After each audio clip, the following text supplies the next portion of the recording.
ఈ మేనిఫెస్టోలో ప్రత్యేకించి ఎన్డీఏ మేనిఫెస్టోలో నీలి విప్లవం, మనకి రొయ్యలు కానీ చేపలు కానీ మనకి కోస్తా తీర ప్రాంతాన్ని ఆనుకున్న ప్రతి ఒక్కరికి కూడా దాదాపు జట్టీల నిర్మాణం, హై టెక్నాలజీతో పాటు డ్రోన్స్ వాడి ముఖ్యంగా మత్స్య సంపద, మత్స్యకారులకి అండగా ఉండేలాగా, మీకు సంపద పెరిగేలాగా మనకు మోదీ గారు ప్రత్యేకమైన ఇది మనకి మేనిఫెస్టో పట్టుకొస్తూ ఉన్నారు.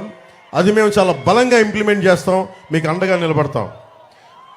అలాగే మహిళలకు కూడా మిమ్మల్ని మీ కాళ్ళ మీద నిలబడేలాగా మీకు అండగా ఉండేలా మీకు ముఖ్యంగా మహిళలకు ఉంటాం.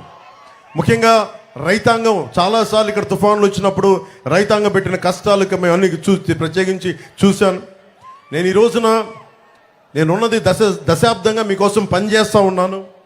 ఈ రోజున కృష్ణప్రసాద్ గారిని గెలిపించమని కోరుకుంటా ఉన్నాను, బాలశౌరి గారిని గెలిపించమని కోరుకుంటున్నాను, జనసేన, తెలుగుదేశం, భారతీయ జనతా పార్టీ ఎన్డీఏ ప్రభుత్వాన్ని గెలిపించమని కోరుకుంటున్నాను. కానీ నేను ఈ రోజున ఏదో వాగ్దానాలు చేసి మేమందరం వెళ్ళిపోవట్లా. ఈ రోజున మా 21 మంది ఎమ్మెల్యే అభ్యర్థులందరికీ, 2 ఎంపీ అభ్యర్థులందరికీ ప్రమాణం చేయించాను. ఆంధ్రప్రదేశ్ని మేము బంగారం మాకు గుండెల్లో పెట్టుకొని కాపాడుకుంటాం. ప్రజలకి ఏ కష్టం వచ్చినా మేము ముందు ఉంటాం. దశాబ్దం అధికారం లేకుండా ఏమి ఆశించకుండా పనిచేశాం. మీరు మనస్ఫూర్తిగా మీరు అండగా ఉంటున్నారు, నాకు తెలుసు ఆ సంగతి. కానీ భారీ మెజారిటీ కావాలి. జగన్ అనే వ్యక్తికి భయం వేయాలి. ఈ ఎమ్మెల్యే పేరు చెప్పంటారా వద్దా? మీరు చెప్పండి. అతనికి అంత స్థాయి ఉందమ్మా, నోట్లోని చెప్పేంత స్థాయి ఉంది అతనికి.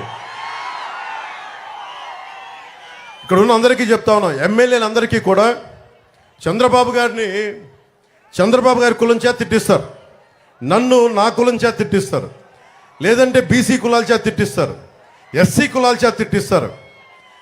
నేను ఒకటే బాధపడుతున్నాం, ఎవరు ఎన్ని తిట్టినా రాజ్యాంగాన్ని నమ్మిన వాళ్ళం, రాజ్యాంగాన్ని పరిరక్షించే వాళ్ళం.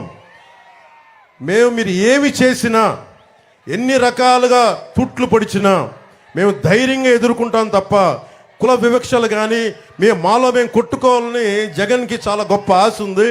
అలాంటి ఏం జరగవు. నువ్వు మమ్మల్ని తిట్టించే కొద్ది ఇంకా బలపడతాం తప్ప మేము బలహీనపడం. అలాగే కలంకారీ కార్మికులకు సంబంధించి ముఖ్యంగా నాకు జనవాణి కార్యక్రమంలో వచ్చింది. ఈరోజు చంద్రబాబు గారి దృష్టికి కూడా తీసుకొస్తా ఉన్నా.